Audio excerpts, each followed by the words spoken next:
अबदेखि प्रकाशले पैसा माग्दा आफ्नै रिस्कमा दिनु होला है। तपाईलाई थाहा छ नि उसले पैसा केको लागि लान्छ भनेर। अबदेखि म जिम्मेवार हुनेवाला छैन। हेलो बाबु, म प्रकाशको बुवा बोल्दैछु। इमर्जेन्सी छ, एकैछिन कुरा गराइदिनुस् न। भाइ प्रकाश भाइले बोलाउ त। बाबु, तेरो आमा हस्पिटलमा छ, इमर्जेन्सी अपरेसन गर्नु पर्यो रे।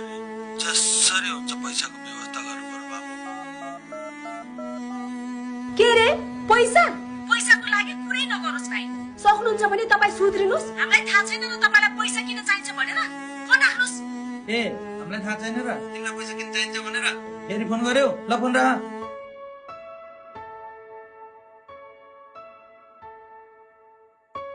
यसरी दुर्व्यसनको कारणले मैले आफन्तहरूको विश्वास मात्र होइन, धेरै आफन्त पनि गुमाउनु पर्यो। मलाई एकदमै गाह्रो भयो, तर असम्भव पनि भएन। मैले सके, तपाईहरुले पनि सक्नुहुन्छ। धन्यवाद।